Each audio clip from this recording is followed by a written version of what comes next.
Assalamualaikum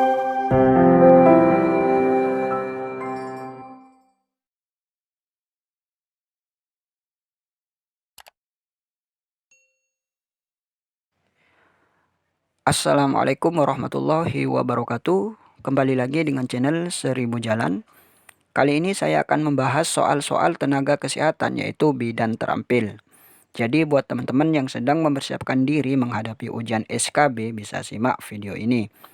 Dan perlu saya ingatkan kembali bahwa ujian SKB ini sudah hampir teman-teman. Tinggal menghitung hari saja. Jadi buat teman-teman yang masih santai-santai, tidak ada persiapan apapun, saya sarankan mulai dari sekarang teman-teman harus paksakan diri untuk belajar latihan soal-soal. Ya, walaupun soalnya nanti tidak sama persis dengan yang kita pelajari, tapi setidaknya otak kita sudah terlatih untuk berpikir dan menemukan jawaban-jawaban yang tepat. Dan jangan lupa juga teman-teman tekan tombol subscribe, like, dan komen agar teman-teman selalu mendapat info-info terbaru seputar CPNS dan soal-soal terbaru. Baik, kita langsung saja ke pembahasan soal. Soal yang nomor 1. Seorang perempuan umur 24 tahun melahirkan bayi di rumah sakit dengan berat badan 3.900 gram. Plasenta lahir lengkap, terdapat laserasi perineum sampai dengan sphincter ani hingga ke rektum. Termasuk derajat berapakah laserasi perineum pada kasus di atas? Yang A1, B2, C3, D4, E5. Kita lihat di sini teman-teman, laserasi perineum ini adalah sobekan yang terjadi saat melahirkan. Jadi jawaban yang tepat ini adalah yang D, yaitu derajat keempat. Kita lihat di sini, derajat pertama yaitu laserasi mengenai mukosa dan kulit perineum tidak perlu dijahit. Kemudian derajat yang kedua, laserasi mengenai mukosa vagina, kulit dan jaringan perineum ini perlu dijahit. Kemudian derajat ketiga, laserasi mengenai mukosa vagina, kulit, jaringan, perineum, dan sphincter ani. Yang keempat, derajat keempat, laserasi mengenai mukosa vagina, kulit, jaringan, perineum, dan sphincter ani yang meluas hingga ke rektum. Jadi, jawaban yang tepat itu adalah yang D. Soal yang nomor 2. Seorang perempuan usia 38 tahun melahirkan secara spontan per vaginam di rumah sakit. Bayi yang dilahirkan kembar, lahir merintih, ekstremitas kebiruan dengan berat lahir bayi 2000 gram dan 1500 gram.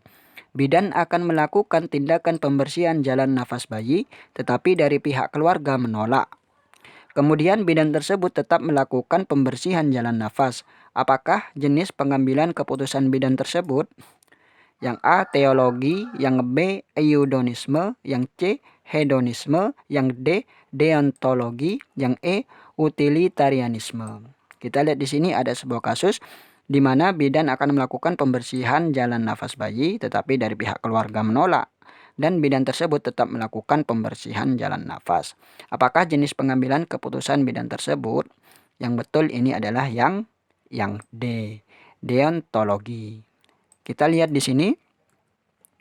Deontologi adalah suatu tindakan berdasarkan kepatuhan pada peraturan. Etika ini disebut etika berbasis kewajiban. Dikatakan salah jika tidak melakukan tugas tersebut. Jadi, walaupun ada penolakan dari pihak keluarga, jadi bidan tetap harus melakukan hal tersebut. Dan dikatakan salah jika tidak melakukan tugas tersebut. Soal yang nomor 3. Seorang bidan baru pertama kali bertugas di desa terpencil. Berdasarkan informasi di desa, kematian bayi dan ibu cukup tinggi karena masih banyak pertolongan persalinan yang ditolong dukun. Bidan bersama pemuka masyarakat mengkaji kebutuhan untuk melaksanakan program yang berhubungan dengan kesehatan ibu dan anak yang ada di desa. Apakah peran bidan dalam melaksanakan tugasnya? Yang A. Peneliti, yang B. Pendidik, yang C. Pengelola, yang D. Pelaksana, yang E. Investigator. Di sini teman-teman harus paham peran-peran bidan. Jadi pada kasus ini peran bidan dalam melaksanakan tugasnya adalah yang C, yaitu sebagai pengelola. Kita lihat di sini peran bidan sebagai pengelola itu dibagi menjadi dua teman-teman. Yang pertama, mengembangkan pelayanan dasar kesehatan terutama pelayanan kebidanan untuk individu. keluarga, kelompok khusus, dan masyarakat di wilayah kerja dengan melibatkan masyarakat atau pelayan. Kemudian yang B, berpartisipasi dalam tim untuk melaksanakan program kesehatan dan sektor lain di wilayah kerja melalui peningkatan kemampuan dukun bayi, kader kesehatan, dan tenaga kesehatan lain yang berada di bawah bimbingan dalam wilayah kerjanya. Jadi yang betul ini adalah yang C. Soal yang nomor 4, seorang perempuan melahirkan 1 hari yang lalu. Datang ke bidan mengatakan bahwa ASI sudah keluar, tetapi bayinya tidak mau menetek. Keluarga menyarankan untuk diberi susu formula saja karena takut bayinya kelaparan. Apakah tindakan yang tepat untuk kasus tersebut? Yang A menyarankan untuk memberikan susu formula, yang B menyarankan keluarga memberi PASI, yang C menyarankan ibu untuk tetap memberikan ASI, yang D menyarankan ibu memberikan ASI dengan sendok, yang E menyarankan konseling pada ibu tentang ASI eksklusif. Jadi di sini ada sebuah kasus di mana ASI sudah keluar tetapi bayi tidak mau menetek. Dan keluarga menyarankan untuk diberi susu formula saja karena takut bayinya kelaparan.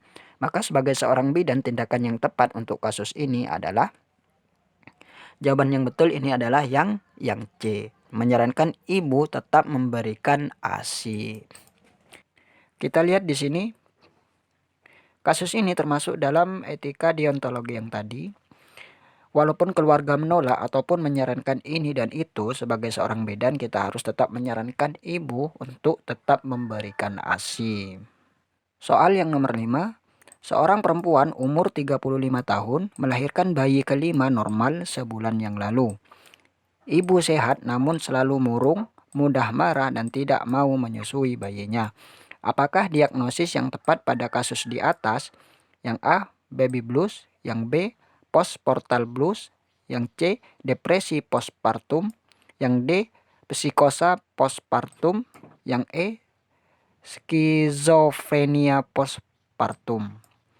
Jadi jawaban yang tepat ini adalah yang C, yaitu depresi postpartum. Kita lihat di sini.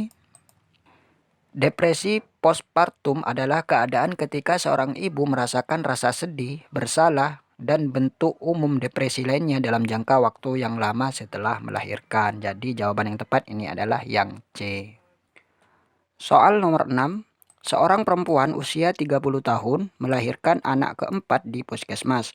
Bayi lahir menangis kuat, tali pusat dipotong, dan bayi diletakkan di dada ibu, kepala bayi ditutupi dan diselimuti. Apakah jenis asuhan yang diberikan pada kasus tersebut? Yang A, ASI eksklusif, yang B, asuhan sayang ibu, yang C, inisiasi menyusui dini, yang D, manajemen aktif kala 3, yang E, perawatan bayi baru lahir. Jadi jawaban yang tepat ini adalah yang C, yaitu inisiasi menyusui dini. Kita lihat di sini. Inisiasi menyusui dini adalah langkah penting untuk memudahkan bayi dalam memulai proses menyusui. Bayi baru lahir yang diletakkan pada dada atau perut sang ibu. Jadi yang betul ini adalah yang C.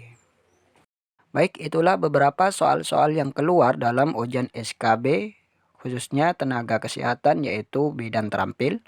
Semoga video ini bermanfaat dan jangan lupa juga teman-teman tekan tombol subscribe, like, dan komen agar teman-teman selalu mendapat info-info terbaru seputar CPNS dan soal-soal terbaru. Wassalamualaikum warahmatullahi wabarakatuh.